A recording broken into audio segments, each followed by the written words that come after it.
Encore une fois, bonjour et bienvenue dans l'atelier de l'amour.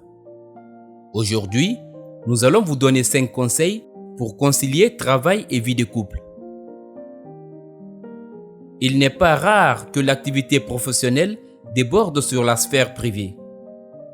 Emploi du temps infernal, pression et angoisse liées aux résultats, surcharge de travail. Matériellement et psychologiquement, de nombreux conjoints sont littéralement happés par leur activité professionnelle et se retrouvent en difficulté dans leur couple. Comment concilier travail et vie privée? Que faire pour trouver le bon équilibre entre vie professionnelle et vie de couple?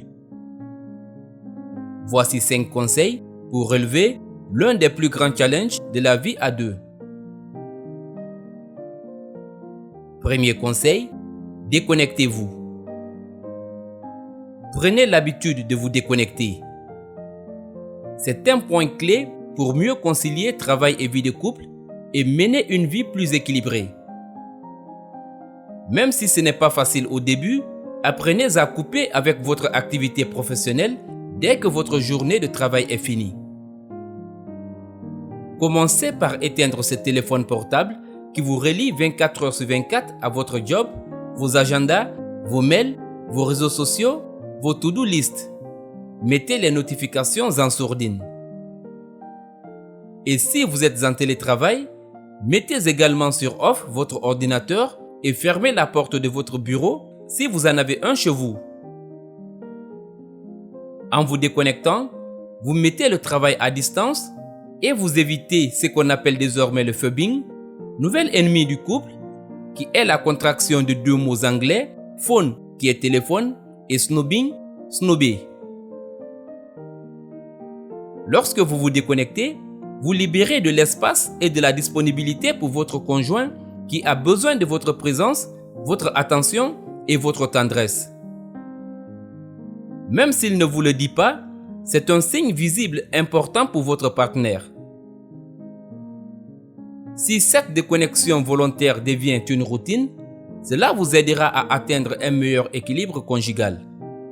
Vous aurez davantage d'échanges avec votre conjoint et surtout, vous y gagnerez en qualité relationnelle.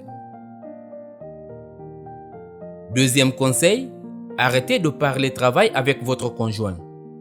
Non, votre conjoint n'est pas un collègue de travail. Et s'il l'est, il est avant tout l'élu de votre cœur, ne l'oubliez pas. Dans de nombreux couples, les conjoints ont pris l'habitude de se raconter longuement leur journée de travail, de partager leurs mésaventures, les intrigues du jour au bureau, les projets en cours, les actualités de la profession. Or, en prenant ce pli, vous et votre partenaire courez le risque de rester finalement immergés dans votre univers professionnel et de ne pas avoir un vrai moment en couple. Dans certains cas, cette habitude peut se révéler pesante, voire nocive pour la vie conjugale. C'est le cas lorsqu'un conjoint ressasse sans cesse les mêmes difficultés professionnelles. Ou bien lorsque c'est toujours le même partenaire qui parle de sa carrière et de son métier. Votre duo a besoin de se changer les idées. Faites des projets en couple, parlez d'un film que vous avez vu tous les deux et qui vous a touché, partagez une idée de voyage, une réflexion sur la vie, une blague qui vous a amusé, soyez créatif. Parlez de tout et de rien, mais pas votre job. Pour concilier travail et vie de couple et avoir un meilleur équilibre, il est essentiel de nourrir votre sphère personnelle et affective. Pour cela, rien de tel qu'une activité à deux. Un cours de danse, une promenade, une sortie entre amoureux au cinéma ou au théâtre, un footing, un tour en vélo ou en rollers. Si vous avez du mal à débrancher et que votre mental reste souvent prisonnier de la sphère du travail, une activité qui met votre corps en route va beaucoup vous aider. Pratiquer un loisir à deux va enrichir l'histoire de votre couple, renforcer votre complicité, nourrir votre intimité et vous donner de nombreuses occasions de partage. Au final, cette activité va contribuer à votre épanouissement, celui de votre conjoint et booster votre vie conjugale. Essayez et vous verrez. Notez qu'un loisir partagé est également particulièrement recommandé si vous vous demandez comment faire face au burn-out en couple. Un loisir pratiqué en couple peut vous sortir d'un état d'épuisement et vous aider à retrouver une grande énergie. Quatrième conseil, dormez et faites l'amour. Plusieurs études pointent du doigt le lourd impact du travail sur l'intimité du couple. Selon une étude du cabinet Technologia de 2011, mais toujours d'actualité, le travail de nuit toucherait ainsi 47% des cadres et professionnels intellectuels supérieurs. 3/4 des personnes interrogées affirmeraient que la fatigue accumulée au travail les empêche de faire l'amour le soir.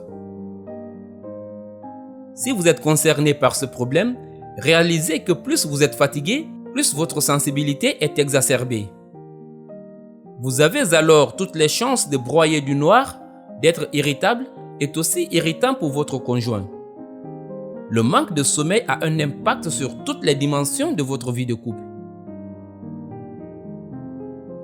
Quant au manque de rapports sexuels réguliers, il est bien évident qu'à la longue, cela contribue à vous éloigner progressivement l'un de l'autre, à diluer votre intimité et, sans même vous en rendre compte, à vous sentir moins aimé et moins aimable.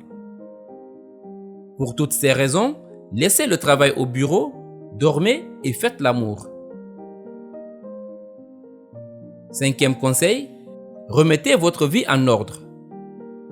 Bien sûr, le travail est une part importante de l'existence. D'ailleurs, il répond à de nombreux besoins. Il donne du sens, permet de se sentir utile, de se réaliser en partie, etc. Cependant, si vous avez l'impression de manquer de temps pour votre couple et que vous voulez trouver un équilibre, vous devez vous interroger sérieusement. Quelle est la dimension la plus importante dans votre vie? Votre couple? Vos enfants? Vos loisirs? Votre carrière professionnelle? Il est essentiel de répondre sincèrement à ces questions et d'en tirer les conséquences. De nombreuses personnes affirment que leur vie sentimentale et familiale est prioritaire. Mais dans les faits, même leur temps libre est totalement absorbé par le travail. Si votre couple est essentiel pour vous, donnez-lui une place de choix dans votre emploi du temps. Car quand le couple devient votre priorité, ça change tout. Vous verrez qu'au final, vous vous sentirez plus heureux. C'était Johnny, l'artisan amoureux. Si vous êtes nouveau sur cette chaîne, veuillez vous abonner et activer la cloche de notification pour ne rien rater de nos prochaines vidéos.